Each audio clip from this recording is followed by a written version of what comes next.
This is My Taste is Better Than Yours, the manga podcast where Guardian Enzo and I, Samu, discuss some of our favourite series and figure out, is my taste better than yours?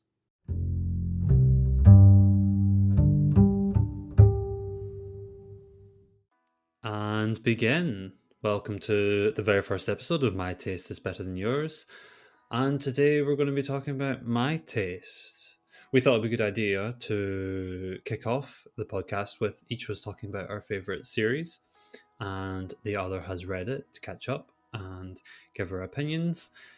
So yeah, today we're going to be talking about my all-time favourite, which is Blank Canvas, My So-Called Artist Journey by Akiko Higashimura. It's only 5 volumes long, published between 2011, 2015. It is a josei manga, like I said in the introduction, which tends to be my favourite demographic. And it published in the Kokohana magazine. And also it does have an official English release from Seven Seas Entertainment. To give a very brief summary before we go into full detail, Blank Canvas, My So-Called Artist Journey is kind of just what the title says. It's a coming-of-age autobiographical manga about how the author, Akiko Higashimura, who I should say, fun fact, she is actually the most nominated mangaka of all time for the Manga Taisho Awards. She's had 7 nominations from 2008, 9, 10, 11, 15, where she did win with Blank Canvas, and 2016, 2017 as well. And she's won various other awards like the Kodansha Manga Award for Princess Jellyfish and the Japan's Agency for Cultural Affairs, as well as like an Eisner Award in the US as well. So she is a very acclaimed, established mangaka now. But this is the story of how the Akiko of the past had these big plans to be this popular shoujo mangaka before she even graduated high school. But she didn't really know how to draw well enough yet. So her and her friend join an art class as a way for her to get a quick way out and do what she needs to do to become that mangaka. Things change when she gets there, and she finds that her instructor, her sensei, is this grumpy old man wielding a sword who doesn't care a single bit about manga, but he is committed to teaching her how to draw. And so the story goes that Akiko takes on his regime, his intense schedule, and begins her journey going through high school, college, through her sensei's guidance into adulthood, while also telling us this story from the present time as she's writing it. For a very brief introduction as well, and why this is my favourite, I'm not going to go too detail yet because we can have a nice back and forth on it. I feel like it's one of the most honest depictions of, like the title suggests, an artist's journey through school and university, adult life. She has this goal of becoming a mangaka, but you can feel the regrets she has as well as seeing the successes that she achieves through her relationship with art and her becoming an artist, balancing what it means to be a mangaka, whether manga is an art. You know, these themes and questions come up when you have this relationship that she has with her sensei. What he perceives as art, what she wants to achieve, this difference in, as well as what does it mean to be educated in art. For me, I think why that resonates is growing up, especially at that age, high school, going into university. I think it resonates with me because it's similar to my own experience, and that I did have ambitions and goals for that sort of career in art and design.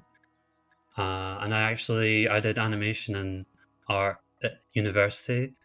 And going into university, I thought that was going to be my life. I thought that's what I wanted to do. I was always a creative person. But I got there and I just realized it wasn't for me. My dream wasn't what I thought it was going to be. Now that's fine for me because that's not how my life was meant to turn out. But seeing that story of how it is meant to turn out for these people, I think is rewarding for me, seeing the journey that they go on and how they become the successes that they want themselves to become. And seeing that from Akiko Higashimura, I feel it the whole way through, and especially because it is told primarily from the present day and her jumping back, remembering these moments and like piecing them all together. I love how it's almost like she is re-experiencing her own past as she goes. There's some things that maybe she's forgot until she remembers what happened in what order, and how it all comes together into this journey, as the title suggests. Yeah, I have lots of thoughts on specific moments and developments that happen along the way. Like, I love the relationship that Akiko has with her sensei. It's a complicated one because it is based in a truth that she lived. Everything that we see, it feels so much more powerful because, even if she has stretched it for that narrative boost, it still feels like this is what happened. This is how she remembers how it happened. And warts and all, the relationship and the love that they have for each other just resonates so strongly on the page, I feel. Before we go into like further thought specifics, Enzo, I just want to get your take, because I think you've known for quite a while now. I've always said this was my favorite manga of all time.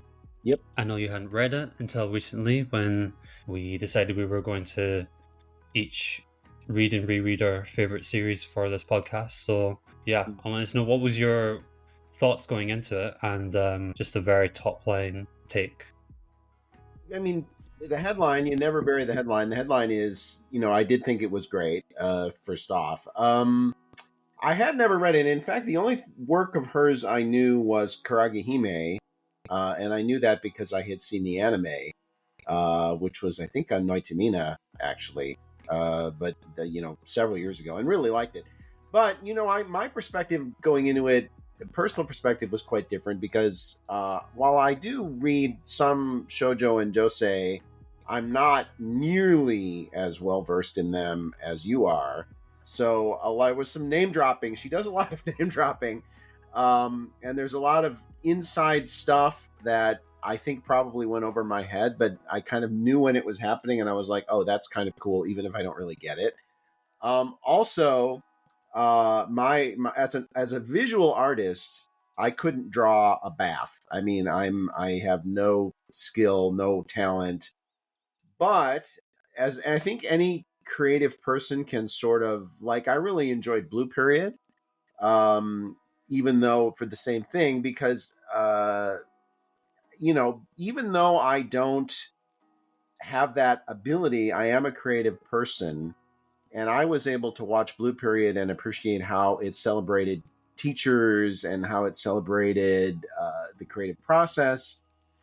And I was thinking, as I went into Blank Canvas, that it was primarily going to be about manga creation and the creative process. And it certainly is very much about those things. But primarily, it's about Sensei. It's really about him more than it is about her, actually. And even though she's the one who's writing it, and something you said kind of resonated with me, because I think she even, if my memory serves me correctly, I think she even says at one point, well, mostly when she was writing this series, she was trying not to think too hard about it because there were things she didn't want to remember. And I think you said that was communicated very much in your experience in reading it. And I would agree.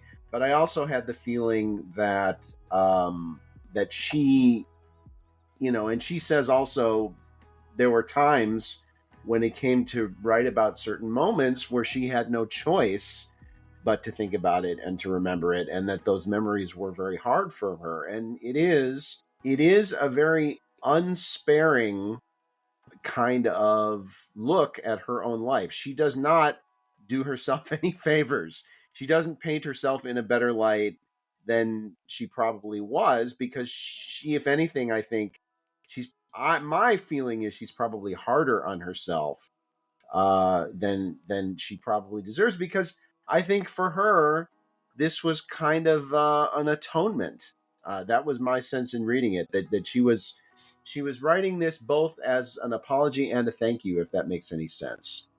And so it's very, we talk a lot about personal stories in fiction, and this is, I suppose, theoretically it's fiction, but it's this is this she doesn't mask this as being a fictionalized account of her life. She paints it as being as close to the truth as she can remember, and it's hard to imagine a more personal story than this. I mean, it's as personal, I think, as a piece of narrative fiction is possible to be. That's how personal this is. So yeah, I think it's pretty powerful. There's no question about it. Yeah, I feel like even though myself and you as well, like we watch anime and read manga and get into TV shows and read books because we love how powerful fiction can be in transporting us. But there is something just about the truth can just be more powerful than fiction sometimes, and the way that how the story is told. And yeah, like I said, I think the emotional punches this delivers totally got me. Yeah, I'm yeah, remembering as well because she did a lot of explanations for the chapters as she went along, and like you said, her having to force herself to maybe not divulge every detail, but then being unable to ignore certain moments in her life that she has to translate into these scenes in order for it to work as a narrative. no Totally question agree. I about it. think And I think she I puts think everything into this while making it seem so like casual and effortless. she didn't have to do this either. She was extremely successful at the time she wrote this. I mean, there was certainly no great commercial demand for her to write a memoir of her youth. But I think there was obviously something inside her that told her this was a story that she needed to tell. I think it's very clear that comes across very deeply, that she really felt the need to tell this story. It was something that, even though she was successful, she was well regarded. As you said, the most nominated mangaka in history, which is a pretty astonishing statistic. She still felt incomplete as an artist or as a person, or maybe both, until she got this off her chest. I think that's probably fair to say. I think another thing, before we get into specific details as well, one element that I love, which also I think is a feature of your favorite series, that we're going to talk about soon as well, is the passage of time and how real it can feel. And she's got this melancholic, self-reflective approach to how she's telling this entire story. It's going through all these key stages of her life: high school, college. She becomes an assistant teacher alongside him.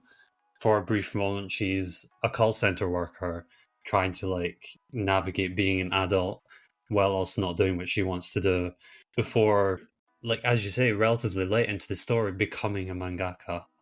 Hmm. uh yeah, you even because she's reflecting on all of this, you can just feel almost that tinge of regret and sadness, that she's going through all these stages in her life, but it's almost like something is wrong. Like you can feel the regret and what she's putting across. And I wanted to ask Absolutely. that, did you, without getting specifics to this point, did you get that feeling that it was building up to something? I didn't know exactly what was going to happen, but it was very clear, because she made it very clear, that she had significant regrets that she was carrying with her and had been carrying with her for a long time. So I knew at some point we were going to get a more clear picture of why that was. Absolutely.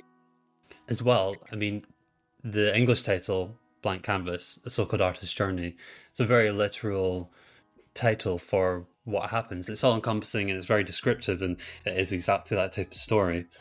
But I think it is also worth noting the original Japanese title, which is Kakukaku Shikajika, which basically translates to an equivalent of so and so, such and such, which I think also kind of encapsulates this weird, loose narrative approach she has to the story.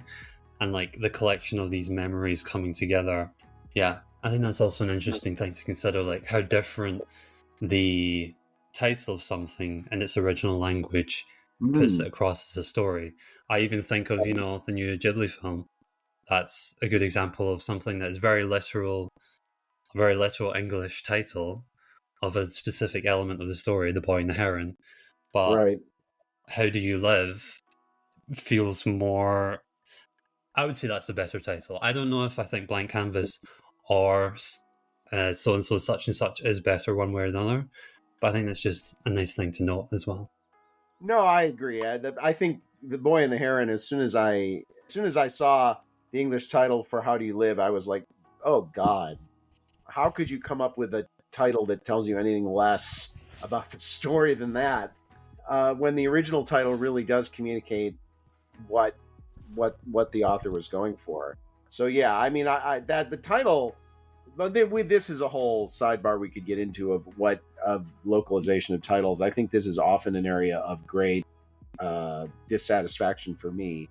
In this case, I agree with you. Blank Canvas, My So-Called Artist Journey, I think is an equally good title. It's just a different title. It tells you something different about what you're about to read, but it does tell you something about what you're about to read, which in that sense, I think it's a good title. You mentioned as well about Princess Jellyfish, I would say her most popular series up until this point, which did get Noitmamina one core adaptation. For years now, I feel like the time has passed, unfortunately, for Blank Canvas, but for years now, I've always imagined this is also a perfect candidate for a full, complete, Mm, 11 episode Noitmamina adaptation. mm, If mm. if we were ever going to consider how this could come across on screen, I was casting I it would as love I for was her to reading get it. I that was I was repetition casting of it and thinking adaptation. about who I wanted to direct it. I mean, so yeah, absolutely. She also, I mean, she's very successful in her own right, but another little fun tidbit as well, worth noting, is her brother, Takuma Morishige. He's also a mangaka. I think you might be familiar with it. I don't know if you did cover it. His most I popular did. series is My Neighbour Seki, which also got an Mm. anime in 2014. Of course, it's much different Yeah. from the stuff Yep. she puts out, but yeah, clearly being a mangaka runs in the family. It does. And it's interesting because he's a character in the early portion of the story, but she never gets into his being a mangaka at all. I mean, she goes into such exhaustive detail about so many people who were in her orbit in her life, and the fact that her brother became a very successful mangaka too, and she completely leaves that out, and it's kind of curious actually. I thought. Um, so yeah, and but I did cover Tonari no Seki-kun, My Neighbor Seki. I thought it was very clever, very good series. Uh, you know, uh, Another one of our favorite mangaka,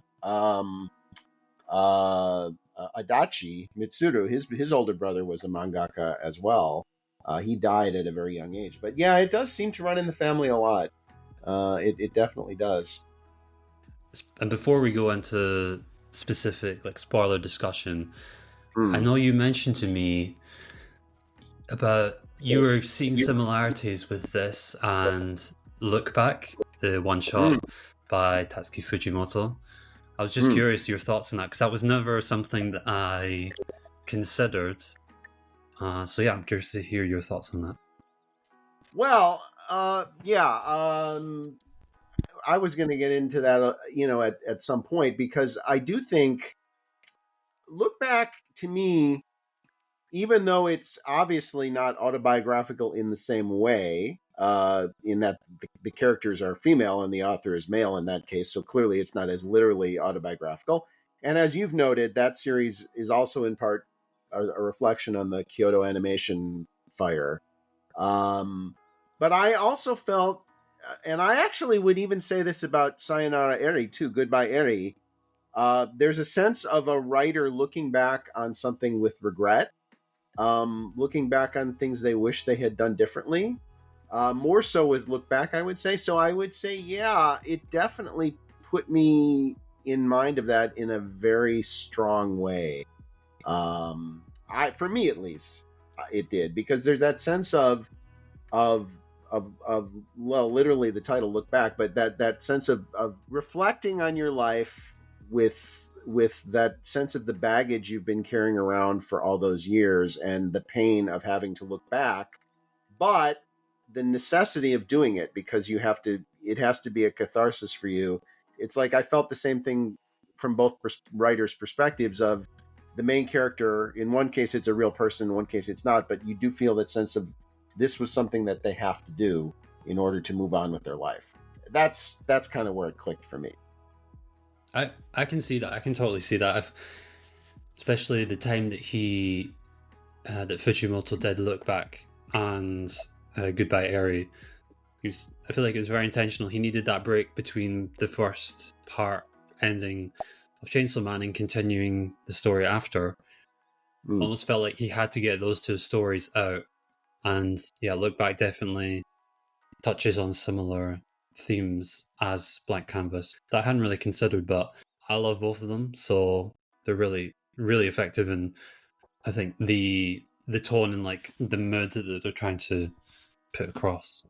At this point, this is going to be quite spoilerific because I do have some thoughts about elements that occur later in the story. So note these timestamps from here on out, and we're gonna we'll go into some of our favorite moments. I know, Enzo, you have a couple yourself. I think I was reading over and trying to like refresh my memory of parts that stuck out to me the most. I do love all the stuff when Akiko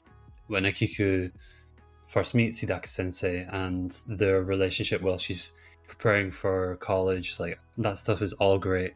I think when she does go to college, go to university, I think that is when the series kicks up a gear slightly. And as I was reading over it, I remembered how much I love the moment where her sensei goes to Kanazawa to visit her. They have, I mean, that being his first experience with an art college, he's so used to his no formal education in the subject, but clearly with a world of experience and knowledge that he can pass on.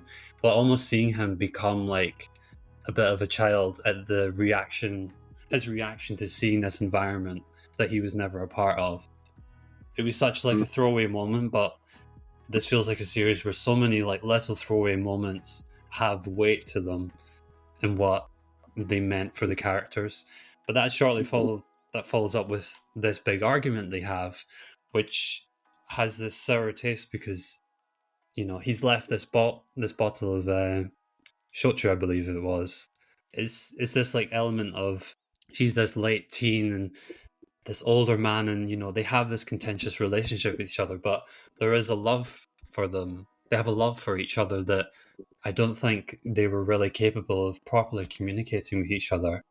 And going back to like earlier points that we discussed, I feel like her writing this story is almost her love letter to this man that she did grow slightly distant to as time went on, and she has deep regrets on how things turned out. Was there any other scenes that stuck out to you as you read? Well, I think, yeah. I mean, I think that I think she would say that almost every decision she made with regards to Sensei was probably wrong in hindsight. But the funny thing that struck me is that they have arguments periodically, but all the stuff she thinks will upset him, all the stuff she thinks, she's always afraid to tell him this or tell him that. He never blows up at her about any of that stuff. He's always kind of like, oh, is that the case? Okay. And in a sense, I think that's almost kind of worse for her, because I think it would be easier for her if he did get angry at her over the stuff she thinks he should, because the reality is she's angry at herself and she knows that she's wrong and she wants him to kind of validate her, and he doesn't really do it because that's kind of not who he is. And his anger is never really real anger. It's just that his nature of his personality is he's a very aggressive person. That's just who he is. In terms of like favorite moments, I particularly love the scene where the TV news crews were interviewing the art school graduates, and like actively trying to make them look bad. I'm like look like irresponsible bohos who can't make a living, and how she deliberately like give them an answer to screw them up, and then they left her, they edited her out of the news broadcast. I can totally see that. I mean, because I've been interviewed. One of the things that happens when you live in Tokyo as a gaijin is, the TV news crews love to interview gaijin and try to make them look stupid. So you really get a sense of how this is a very Japanese thing, and I really appreciated that. And then the end. Obviously the last several chapters are very very powerful and very moving. And that's I think you could kind of feel as you're reading it how she dreaded building up to this moment. um and but she knew she had to do it, so this was like, okay, I can't put this off any longer. This is the part of the story, this is the whole reason I'm writing this, but it's going to be very hard for me to do it. And I'm sure it was very hard for her to write this. It was hard to read it. But again, I get the feeling that from her perspective, she felt like something was missing from her, because she had to get this out in the open. She had to tell the world all the things that she'd been keeping inside her for all those years about this relationship. And I agree with you; they loved each other. There's no question that they loved each other. But people are not always good at saying that, and their relationship was complicated, very complicated, because they're both complicated people. And I think if she had known him later in life, I think their relationship would have been a lot more straightforward, because I think she came to understand him in a way she didn't understand him when she was a kid. But their relationship happened when she was basically a kid. So that's how it is. You don't get to choose. I mean, these things happen when they happen. So yeah, uh, that's my take. Is, I mean, we can talk about the ending a little bit, but there is one particular moment. There is one particular scene in the kind of the final few chapters of the book that really of the manga that really got to me. But the whole ending is really powerful stuff. It's very powerful, very powerful. Yeah, the last volume itself, I think, is where everything comes together. And like you say, I feel like she was almost putting off getting to those developments happening. But once, I feel like from the moment the phone call happened where she knew what was going to be said, but she didn't want to pick up the phone, that's where like things shifted into gear. So I suppose no point hiding it anymore.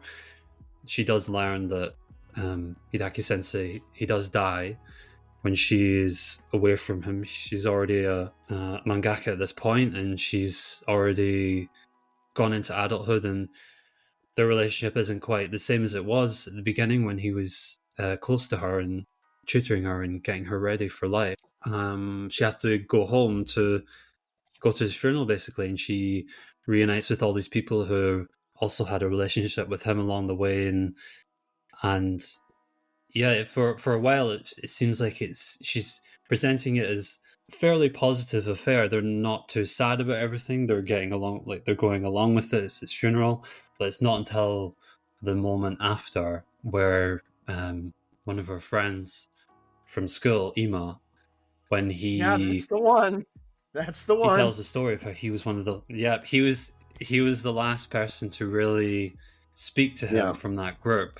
He was just talking back the story of him struggling to get his work that he was trying to get it. He was trying to put things onto the canvas, but he couldn't do it, and it built up to the moment of the sensei who could barely speak at that point, and he just said, "Just draw," which is the words that, yeah, reading back the series, he says it so many times. He says it throughout all of her journey, and it permeates throughout. But that is the page where, even if I think about it for too long, and just the words "just draw," like yeah. it genuinely brings a tear to my eye. This is one of those moments where I think as well of like my favorite anime of all time, which is Anohana. That is another series that its final episode just makes me a mess.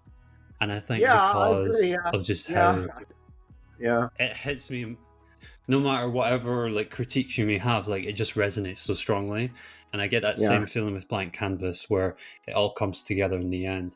And then there's another punch right, and I'm talking right at the very end with the last few pages, when the story is already over. Like she reflects on looking up at the sky, him looking down at her. She can still hear his words and wonders if he can do the same for her.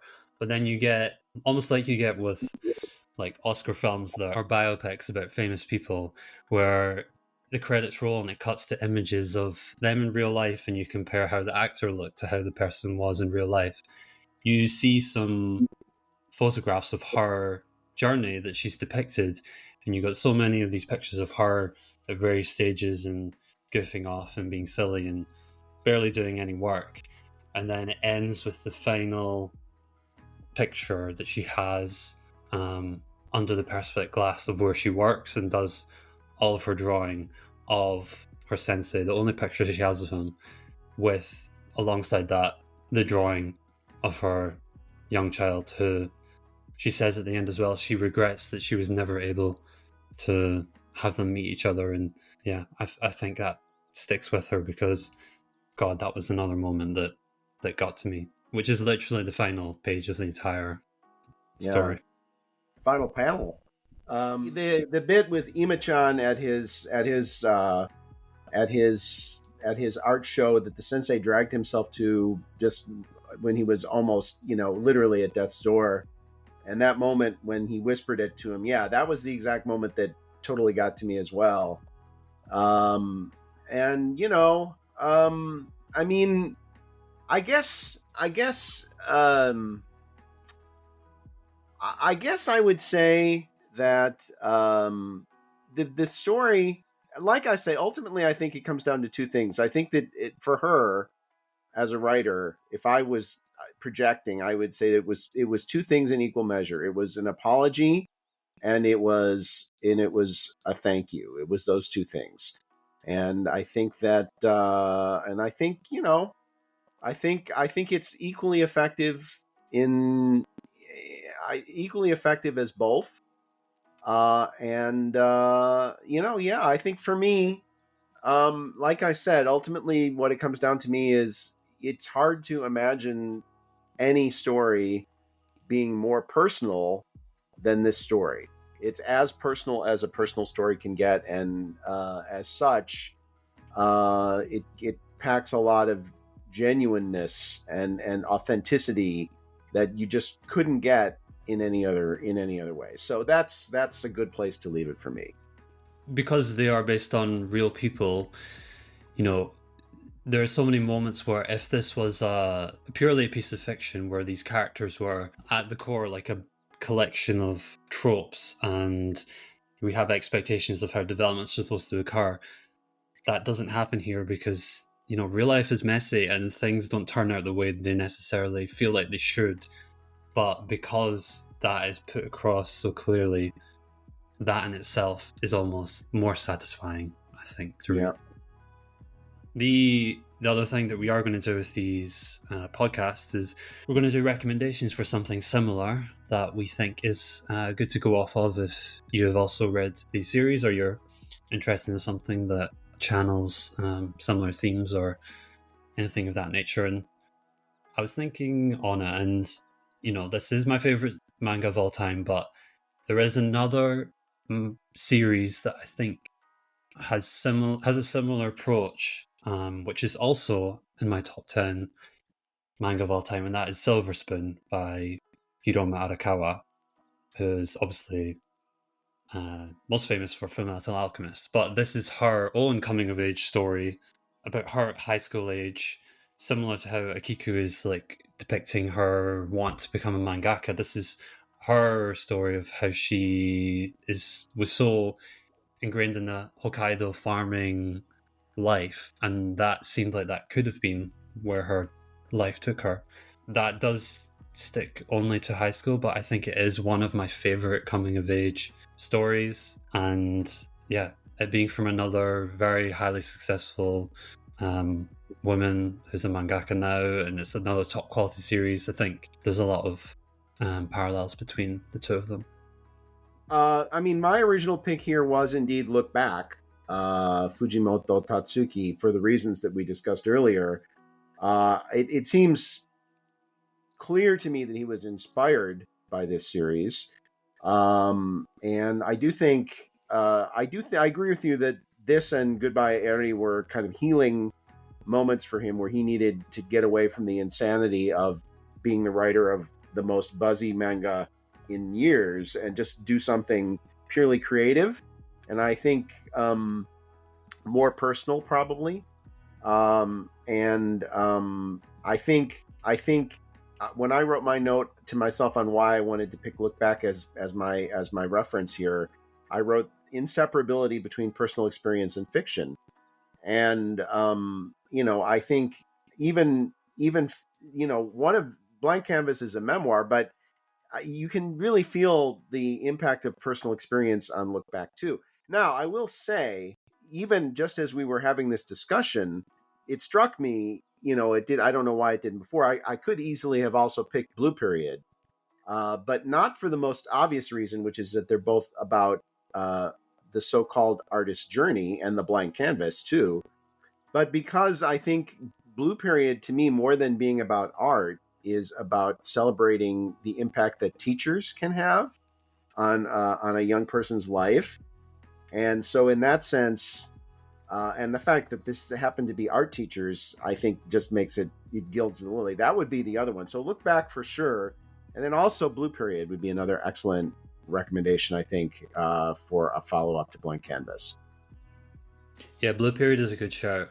I'm curious if it is ever going to get a second season, or if I don't know if you're ever going to just cave in and read the manga. Yeah, Because at the some point, university probably. arc that is, yeah, because the university arc that's still ongoing is it's quite different actually from what the first season of the first like high school arc is. So yeah, that's another one that's a good shout.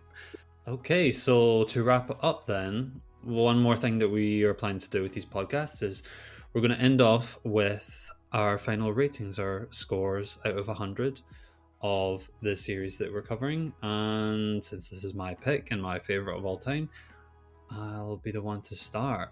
It's going to be no surprise, I think. I did say it's my favorite manga of all time, and honestly, it's one of my favorite stories that I've experienced ever. To give it any less than 100 would feel incorrect, and I wouldn't be able to justify where any criticisms I had of it. For all the reasons we've discussed, I'm going to give it perfect 100. So yeah, Enzo, I'm curious what your score is going to be. And for me, I've never given any manga 100. Uh, but I gave this a 93, which for me is an extremely high score. And I would have to think. I literally timed it so that I would finish reading it the day we did this recording, because I wanted it to be as fresh as possible. I haven't thought about contextually where it would put on my rankings, but certainly, it would be in there with a shout. Top 20, maybe top 10. I think it's really pretty good, pretty darn exceptional.